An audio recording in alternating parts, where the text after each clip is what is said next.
Shalom saudara dikasih Tuhan, kembali kita akan melanjutkan pelajaran The Secret of 1 Yohanes. Kita sudah masuk di dalam 1 Yohanes 4 ayat yang kelima dan keenam. Di ayat yang keempat kita sudah belajar juga, ayat yang kelima sebagian kita sudah belajar. Di poin yang terakhir ini, video ini kita akan belajar tentang pergaulan yang ada dalam dunia ini. Nah, saat kita melihat pergaulan dengan sesama manusia, maka akan ada dua ekstrim. Karena memandang firman Tuhan dari satu sisi saja. Kan di ayat yang kelima dan enam dijelaskan perbedaan manusia lama, manusia baru, atau orang yang dari dunia, orang yang dari Allah. Kita sudah belajar ciri-ciri manusia dari Allah, ciri-ciri orang dunia. Kita sudah belajar video yang sebelumnya. Di video sekarang kita akan lihat pergaulannya, hubungannya. Ada dua ekstrim karena memandang firman Tuhan dari satu sisi saja. Ekstrim yang satu mengatakan bahwa orang beriman tidak boleh bergaul dengan orang dunia agar tidak tertular dosanya. Nah, sedangkan ekstrim yang lain mengatakan bahwa kita harus bergaul kepada siapa saja agar bisa menjadi terang bagi dunia. Alasannya seperti itu. Tapi karena nggak jaga-jaga ekstrim yang ini, ada resiko apa? Tertular dosanya. Dan ekstrim yang satu tak mau bergaul agar tidak tertular dosa. Ekstrim yang satu harus bergaul bebas, tapi resiko tertular dosa. Waduh, ini ekstrim. Nah, semuanya itu seru, ada benang merahnya, ada titik normalnya. Ini yang kita harus lakukan, seru, titik normalnya. Sehingga kita bisa menjadi terang, tetap bergaul, tetapi tidak tertular dosanya.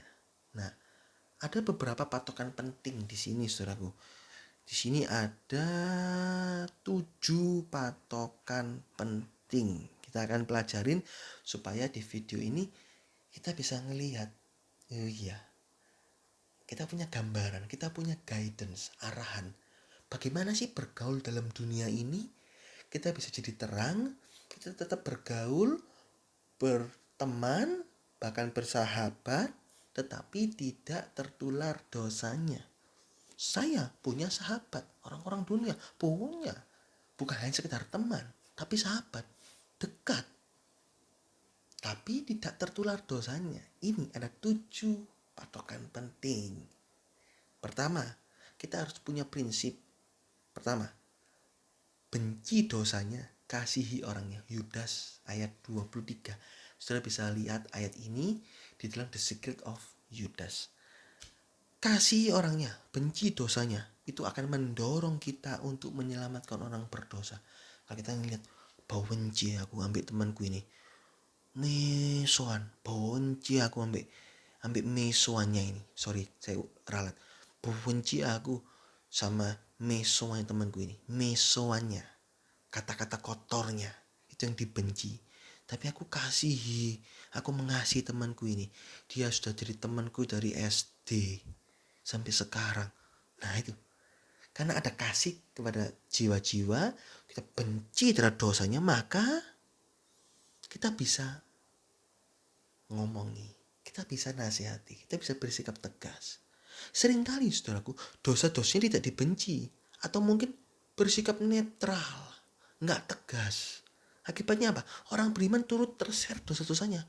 Ayo, ajak pergi yuk hari Minggu. Tuh, kemana? Jalan-jalan, gak usah gereja.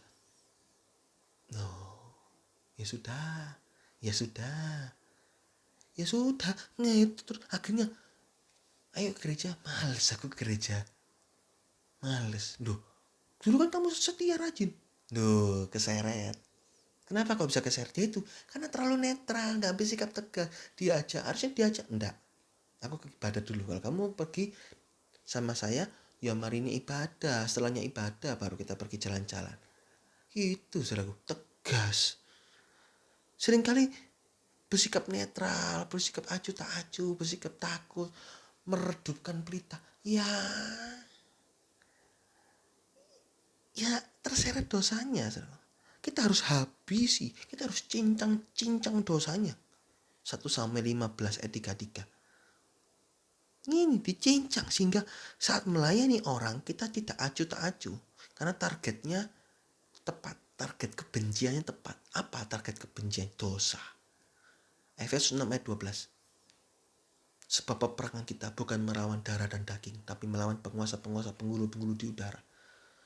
Yang kita benci itu dosanya. Kasihi orangnya. Ini prinsip pertama.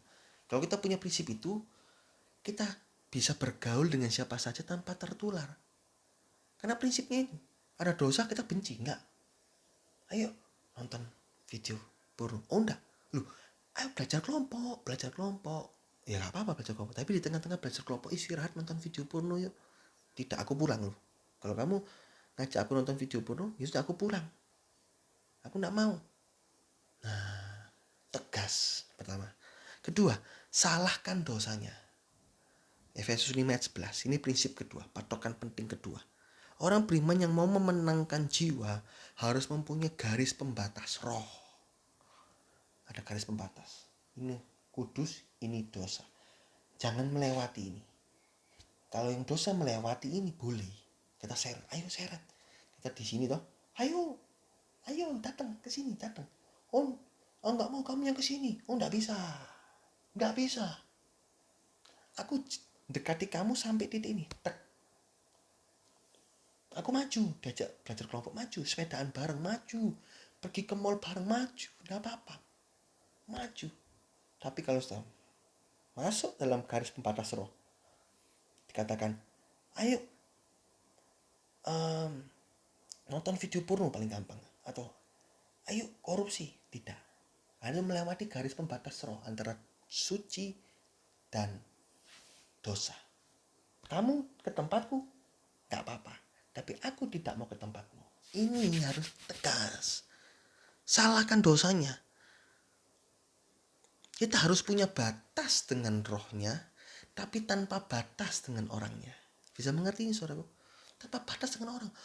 Berbagai macam budaya, berbagai macam suku, ras, agama. Kita bebas bergaul. Tapi saat menyentuh roh pribadi, masuk dalam dosa, enggak mau. Sampai titik ini sudah. Ini saudaraku ya, paham ya? Nah, garis pembatas ini dibuat dengan cara apa? Menyalahkan dosa, tegas. Ini salah, enggak mau, titik. Ini salah, enggak mau, titik. Ini kalau enggak tegas, enggak tegas pembatas. Salah itu bener, apa-apalah, enggak apa-apalah. Ya terseret dosa. Terserah dosanya. Jangan jadi anjing bisu, kata Yesaya 56 ayat 10. Kalau kita jadi anjing bisu, maka roh kita akan terseret menjadi serupa dengan dunia. Hati-hati. Tidak malah jadi berkat, malah rusak hidup kita karena bergaul dengan orang dunia. Rusak hidup kita. Contoh Raja Amasya sudah menang lawan musuhnya, tapi melihat Allahnya, diambil Allahnya musuhnya. Loh, aneh, sudah menang, dosanya malah diambil. Kita sudah menasihati teman kita, oh kamu lepas dari pornografi, oke puji Tuhan. Tapi justru kita ngambil pornografinya. Loh, kamu jadi terikat pornografi? Iya loh, padahal kamu yang ngomongnya aku. Itu saudaraku. Tegas, salahkan dosanya. Kedua. Ketiga, empati terhadap orangnya. 1 Korintus 9 ayat 19-23. Ini ayat yang kalau kita salah mengartikan, ini menjadi ayat yang dipakai oleh banyak orang untuk melegalkan pergaulan yang jahat. Ini saudaraku, kita baca ya. 1 Korintus 9 ayat 19 sampai 23. Sungguh pun aku bebas terhadap semua orang. Lihat, bebas terhadap semua orang ya. Aku menjadikan diriku hamba dari semua orang, supaya aku boleh memenangkan sebanyak mungkin orang. Ayat 20, demikianlah bagi orang Yahudi, aku menjadi seperti orang Yahudi. Ya. Supaya aku memenangkan orang-orang Yahudi. Bagi orang-orang yang hidup dalam hukum Taurat, aku menjadi seperti orang hidup di bawah hukum Taurat. Sekalipun aku sendiri tidak hidup di bawah hukum Taurat, supaya aku dapat memenangkan mereka yang hidup di bawah hukum Taurat. Ayat 21, bagi mereka yang tidak hidup di bawah hukum Taurat, aku menjadi seperti orang yang tidak hidup di bawah hukum Taurat, sekalipun aku tidak hidup di luar hukum Allah, karena aku hidup di bawah hukum Kristus, supaya aku dapat memenangkan mereka yang tidak hidup di bawah hukum Taurat. Ayat 22, bagi orang-orang yang lemah, aku menjadi seperti orang yang lemah, supaya aku dapat menyelamatkan mereka yang lemah. Bagi semua orang, aku telah menjadi segala-galanya, supaya aku dapat mungkin memenangkan beberapa orang dari antara mereka. Segala sesuatu ini aku lakukan karena Injil. Dahsyat ya, supaya aku mendapat bagian di dalamnya. Wah, orang-orang yang ngawur-ngawur, saudaraku, menyalahartikan ayat ini. Wah, ini loh, aku lakukan segala untuk Injil kok. Jadi, lihat orang tatoan supaya kita bisa masuk dalam komunitas mereka yang bertato untuk memenangkan jiwa mereka. Wah, aku mentato tubuh saya. Jadi, ayo sama-sama tatoan, tak apa-apa. Pergi ke diskotik supaya aku bisa memenangkan jiwa di diskotik itu. Aku harus ikut ke diskotik, ikut joget-joget supaya apa? Aku bisa memenangkan jiwa. Penginjilan di dalam diskotik. Waduh. Itu kan ngawur-ngawur. Mengartikan firman Tuhan dengan ngawur-ngawur, saudaraku. Ini dipakai orang beriman, sebagian orang beriman, untuk membenarkan dirinya menjadi sama dengan orang berdosa agar bisa memenangkan jiwanya. Ini ngawur. Ini salah, saudaraku. Kenyataannya adalah justru mereka yang terseret dengan dosa-dosanya. Karena gak ada garis pembatas roh. Gak ada garis pembatas. Ayat-ayat ini tidak berarti demikian. Ayat-ayat ini adalah ayat-ayat empati. Empati Paulus terhadap orang-orang Korintus agar bisa memenangkan jiwa orang Korintus. Apa sih artinya empati? Empati adalah perasaan dan tindakan yang mau menerima kehidupan orang lain tanpa harus menjadi sama dengan orang tersebut. Itu empati. Mau menerima kehidupan orang lain tanpa harus menjadi sama dengan orang tersebut. Hal ini dibutuhkan sikap seorang hamba yang mau melayani dan menyenangkan hati orang lain. Paulus bahkan rela tidak makan daging jika berakibat menjadi batu sandungan dengan orang terhadap orang lain. 1 Korintus 8:13. Paulus katakan 1 Korintus 8 ayat 13 dikatakan, kalau aku makan daging menyebabkan orang lain tersandung, lebih baik aku gak makan daging. Sebegitunya loh Paulus, saudaraku. Kenapa? Karena Paulus ingin jadi berkat buat orang lain. Paulus jaga hidupnya agar tidak jadi batu sandungan. Ini arti ayat empati. Arti ayat empati. Aku mengasihi kamu. Ayo kita tak bimbing supaya ke jalan yang benar. Tapi aku tidak mau jadi sama dengan kamu. Aku gak mau tertular dosamu. Ini loh saudaraku. Seringkali orang berusaha memaksakan kehendaknya pada orang lain sehingga menyebabkan Injil tidak bisa bekerja penuh. Kalau kamu gak bertobat, kamu masuk neraka loh. Bertobat sekarang. Duh, itu kan memaksakan kehendak. Gak boleh. Ini misal orang yang vegetarian atau orang yang tidak mau makan babi. Jangan dijelek-jelekan loh. Kamu gak mau makan babi. Babi itu enak nih loh, babi. Samcam. Enak. Terus dihina-hina, diejek-ejek. Malah gak bertobat mereka. Biar, kalau kamu gak mau makan babi, oke, aku mau ikut makan vegetarian sama kamu. Wah, ini yang benar. Gak apa-apa, aku makan vegetarian sama kamu, gak apa-apa. Gitu loh. Jadi, jangan kita jelek-jelekan gaya hidupnya. Dan paksakan agar makan daging babi. Jangan. Jadi, empati di sini sampai dalam batas keyakinan pribadi. Bukan sampai masuk ke dalam perkara-perkara dosa. Jadi batas perkara yang netral. Itu tak empati. Nangis. Ya kita sedih, kita cukup sedih. Tapi kalau sama-sama bolos sekolah, kita tidak mau ikut. Karena dosa, nggak mau ikut. Aku nggak mau supaya dengan alasan memenangkan jiwamu, aku ikut bolos sama kamu supaya jadi temanmu. Oh tidak. Tidak seperti itu. Jadi empati di sini itu kita berusaha menyamakan perkara-perkara netral. Loh, kamu suka main bola? Ya wis, ayo kita main bola bareng. Di saat main bola kita masukin firman.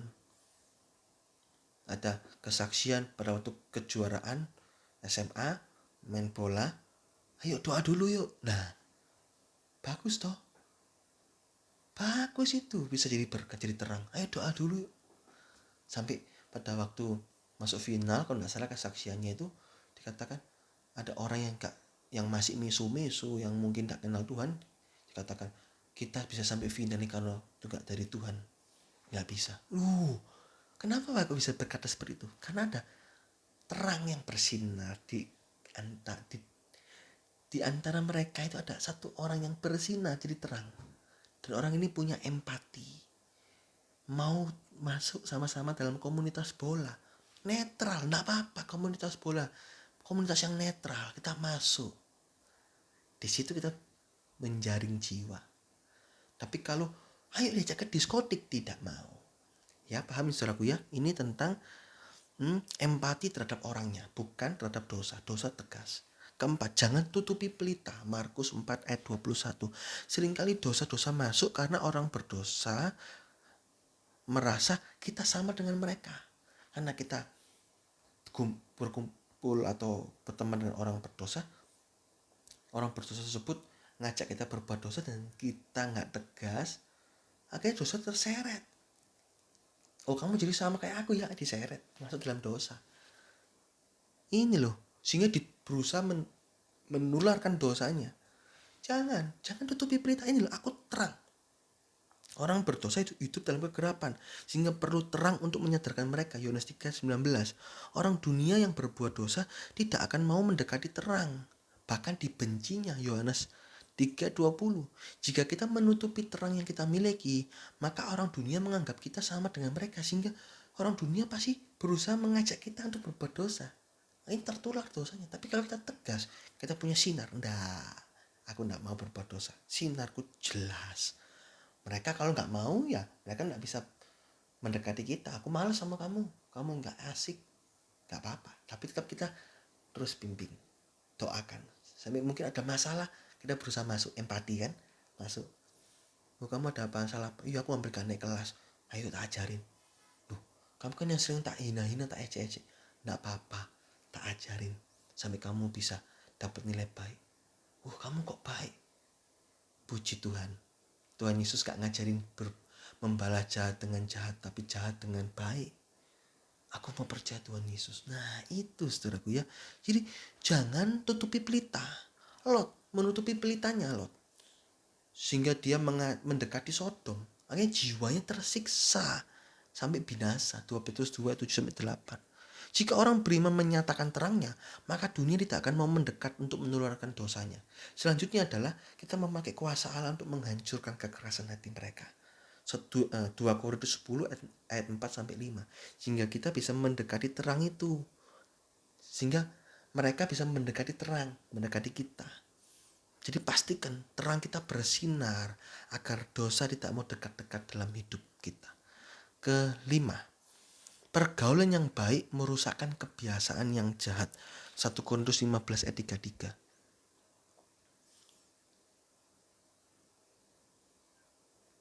Beda ya?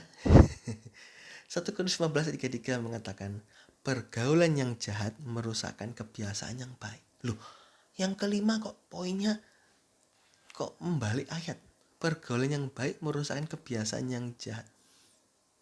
Ini mungkin terdengar baru, saudaraku. Jadi 1 Korintus 15 ayat 33 memang pengertiannya adalah pergaulan yang jahat merusakkan kebiasaan yang baik. Itu betul, itu pasti. Tetapi saudaraku, pergaulan yang baik juga bisa merusakkan kebiasaan yang jahat, walaupun tidak secepat orang yang berubah menjadi jahat. Jadi pergaulan jahat merusakkan kebiasaan yang baik itu lebih cepat daripada pergaulan yang baik merusakkan kebiasaan yang jahat. Dosa itu memang menular lebih cepat daripada kesucian. Hagai 2 ayat 13-14. Tapi tidak menutup kemungkinan sebaliknya. Kesucian itu bisa ditularkan dengan kuasa Allah dan persekutuan. Jika orang beriman bersekutu dengan orang yang baik dan bersama-sama memenangkan jiwa orang yang jahat, maka orang yang jahat itu yang mau berteman dengan orang yang baik, mereka bisa berubah pelan-pelan, disucikan, pelan-pelan dicelikkan mata rohani dengan doa, dengan nasihat, dengan teguran, dengan kasih kita. Orang yang jahat berubah. Kita bisa renungkan. Saudara yang dengar video ini, saudara yang sungguh-sungguh dalam Tuhan dengar video ini, saudara bisa renungkan. Iya ya, temanku dulu jahat, nakal, tapi temenan sama aku, temanku ini berubah jadi baik. Wah, itu jempol. Jangan sampai temanku ini dulu baik, tapi saat temenan sama aku jadi rusak. Jangan sampai saudaraku ya. Jangan sampai kita jadi sumber kerusakan. Jangan sampai. Tapi biarkan kita jadi sumber kebaikan, sumber perubahan yang baik. Keenam, makan nasi. Apa nasi? Itu singkatan dari firman, persekutuan, doa, dan siap melayani. Dengan kata lain tuh ada 7 kebutuhan pokok rohani. Suci, hidup suci, pikul salib, suka bersekutu dengan orang beriman, doa, suka berdoa, rajin ibadah, suka baca Alkitab, dan setia melayani. 7 kebutuhan pokok rohani membuat kita kuat terhadap dosa, sehingga kita gak gampang tertular dosa. Ini saudaraku ya, persekutuan orang beriman itu menjadi wajib. Doa, ibadah, setiap pelayanan itu wajib. Jangan doa kembang kempis, baca Alkitab, baca aras-arasan. Jangan, baca kitab suci, doa tiap hari kalau mau tumbuh, sehingga kita bisa kuat, saudaraku. Kita kuat. Dan ketujuh, bahasa roh. Kita perlu dipakaikan kuasa Roh Kudus agar tetap kuat. Lukas 24 ayat 29. Lukas 24 ayat 30 ayat 49, Lukas 24 ayat 49 dalam bahasa Inggrisnya endued dipakaikan dengan kuasa dari tempat yang maha tinggi. Saat kita disertai orang yang lebih kuat, orang yang penuh kuasa, siapa? Tuhan Yesus. 3 pribadi Allah ada dalam kita, maka iblis akan dikalahkan sehingga jiwa-jiwa bisa diselamatkan. Oleh karena itu dalam kita menginjil, dalam kita memberi nasihat dalam hati berbahasa roh, Tuhan Yesus pimpin sehingga dipimpin roh, sehingga apa yang kita katakan, apa yang kita nasihatkan itu tepat sasaran. Ada kuasa, bukan hanya sekedar asbun asal bunyi, tapi ada kuasa yang keluar. Jadi 7 ini, saudara. 7 ini harus kita jadikan patokan. Poin ke-7, dipimpin roh.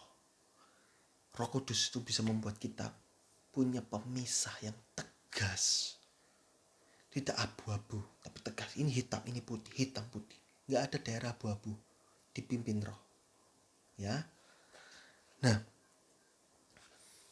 di bagian terakhir, saudaraku, kita masuk dalam bagian terakhir, kesimpulannya, ayat ke-5 dan ke-6 ini juga berbicara bahwa orang yang sama-sama dari Allah bisa saling mendengarkan dan saling menasihati.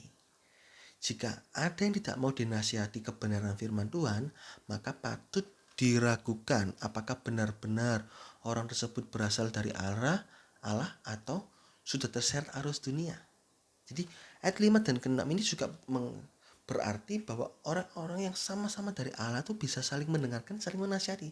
Tapi kalau nggak mau dinasihati, nggak mau mendengarkan firman Tuhan, diragukan, loh ini dari Allah atau enggak? Atau sudah terkontaminasi?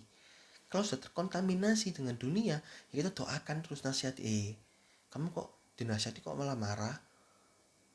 Kenapa? Usut punya usut. Oh, ini sudah gak pernah baca Alkitab, sudah gak pernah doa, ya sudah kalah.